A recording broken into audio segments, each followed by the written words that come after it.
So stressful morning. Oh no, Simon getting in trouble. Oh, no. Would you do it again? Was it that tasty? It's blooming good cake. Yeah, I'll do it, but I'll do it cleverer next time. I paid Criminal for it. cake. I paid for it. Yeah. So, The life of a chess player. yeah, it was nice cake, but you know. All right, here we go. Game 3. Magnus, Eric. And what are we seeing on the board? Yeah, it's a slow start to this game. As we saw, Eric arriving a bit late there, but it's transposed now into the Queen's Gambit, and a variation of the Queen's Gambit declined.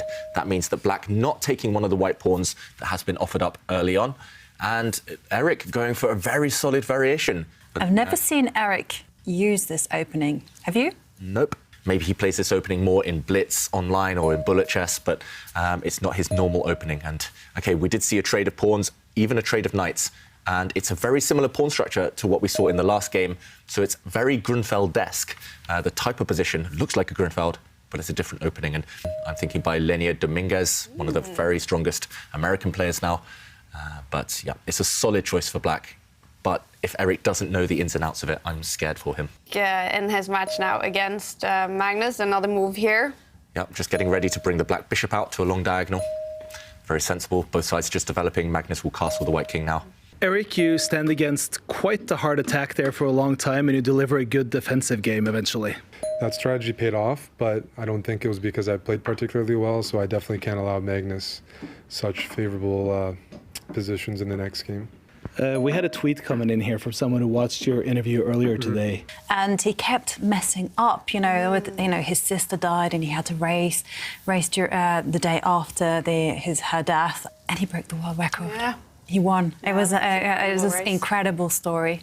Suddenly no more pressure. Nobody expects him to win this game, so maybe that's when the best things happen. And meanwhile, a few moves on the board. Simon, do you are you revising your opinion of Black's opening just as we're about to see a big pawn sacrifice, actually?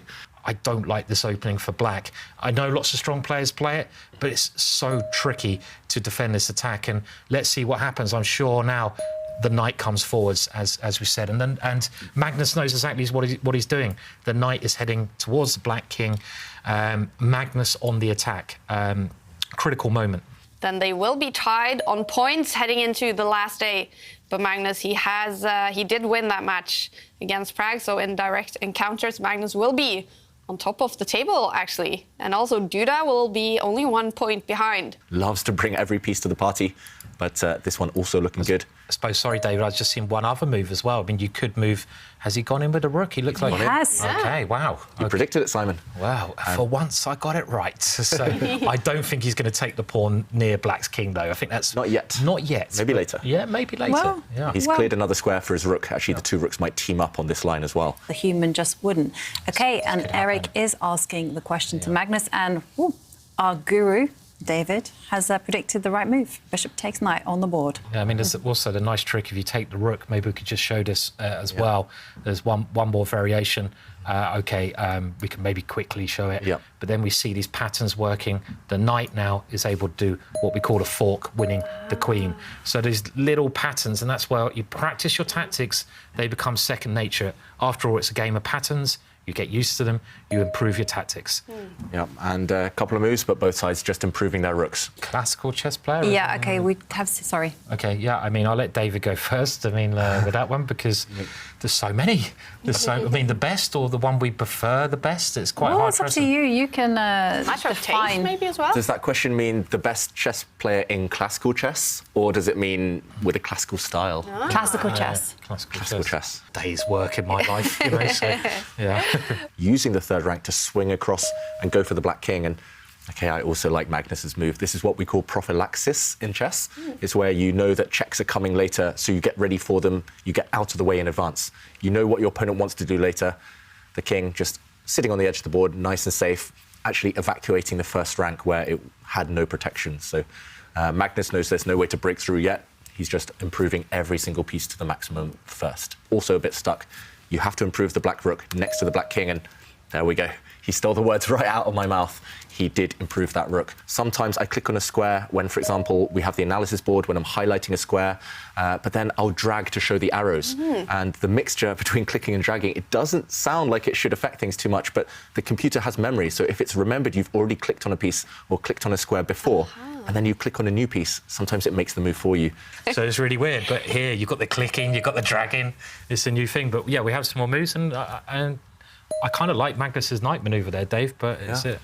I agree, Simon. It's really creative. I don't think I would have come up with this one because White's knight looked so glorious in the middle of the board just a couple of moves ago, but... Passes on the left-hand side, they can be very strong. And, Eric, not following your advice, he's actually traded rooks. Yeah, I don't like this. The change in pawn structure, we mentioned White's pawn being really strong earlier. It's even stronger now. And actually, maybe this is even better than what I suggested, keeping the rooks on the board. This second pair of rooks for Magnus. Eric, on his screen, he brought his rook forward. He kind of changed his mind, brought it back, but then he did make that move.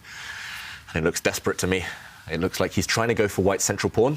White's passed pawn in the middle there, but the black pieces, they're kind of jumbled up, and also it's allowed the White knight to jump in. That looks natural. I mean, look at this pawn move. Yeah. And Eric doesn't play any of the top 3 computer suggestions here. We still see them on our screen. And the top computer move, as Ivanka says, crazy. Nobody in their right mind will ever play this. If Black had pushed his pawn in front of his king, we would have had to kind of get the metal detector out and check Eric, because this is so unnatural, opening up the black king when you're about to get attacked anyway, and the white knight jumping in now. The reason the king maybe isn't so comfortable in the corner is because it no longer protects this pawn, which it would have done if the king was more centralised. I'm not even sure if OK, this has happened. Not sure of the best square here or here, but no matter where she goes, it just looks terrible for black now. This queen is completely stuck. Black is essentially playing with a passive queen, passive bishop. To be honest, because it gives you a tough position. The computers say it's OK, but it's tough to play. The match between them and will be in the lead. Eric running out of ideas. The black queen is stuck, as we mentioned. The black bishop stuck. Black's rook can't really improve itself. Nice. Such a classy move. Sadistic. Before we get to that move, Black's pawns just weakened themselves. That's why the evaluation bar shot up in White's favour. But I'm not as optimistic about that move as you guys. White's king stepping back to defend some pawns, because I don't think the king's that well placed here. But either way, Magnus just showing that he has the time. He's just playing with his food before he eats it, I think. But he's just dangling it around and just thinking, don't play with your food, though, Magnus. It can go wrong. So, he's playing on the clock as well. He's just trying to play kind of nothing moves to make Eric a bit nervous. Yeah, I mean, it must have been, because it was so unexpected. I was expecting all these forward moves. Go forward with your rook, go forward with your queen. Instead, played with a flourish, like you suggested, maybe with some champagne as well. Little finger up, and 6 seconds for Eric. He needs to make a move. OK, he retreats his bishop. Does this allow the rook in, though? It has to allow the rook in. What a move. Phenomenal idea. Will Magnus see this idea if he does it? Oh, it's on the board. Look at his camera. Look at Magnus's camera. He was about to play it. OK, well, Black finds another move after I said it's the only move. Just to explain as well, Simon, why we think it's so genius. The queen would have come across here. White sacrifices a rook, but no matter where you go with the king now, literally any square you move the king to, it's checkmate on the next turn. The most obvious one is... Yeah, he's played it. Bring his knight back, but he's brought his knight back to f5, hitting this pawn, overwhelming this square, and remember, if the knight is captured, it's checkmate. We're about to see the game over. I maybe pushed the pawn forward, and he has. So Magnus still has to continue. That knight can go back where it came from, maybe. And it goes back. But now... Maybe there's queen takes pawn. Yeah, if the black queen takes the white pawn in the centre of the board, the white knight will retreat to the centre, and the black rook is falling. The black rook is pinned. The black rook can't move because of the white queen, and it's game over at any moment. Curtains. Beautiful game for Magnus as well. I mean, I think you don't even need to take the rook immediately here. You can increase the pressure on that rook. Don't rush into your decisions when you're playing them. Magnus has played very well in this game. Yeah, absolutely model game. Yeah. Eric, I think, has got a sneaky idea in mind, and there we go. Magnus doesn't play the move we thought, doesn't put pressure on the black rook, and we have to jump in because this game might still go for a little while. Here, I thought the white rook slides across. We mentioned this pin. The black rook is indefensible, but the black bishop could suddenly leap out, pinning itself, pinning this white knight suddenly. And after a few trades, we see that actually black might escape into the endgame. We might have seen this where, okay, white should be winning this pawn eventually. This is a winning endgame, but a lot of hard work to be done. So Magnus didn't go for that. He's going for the slow approach, defending his knight now. And after this pawn push, he's trying to win this black rook with his own pawn. And this is even more sadistic than the other idea that we showed.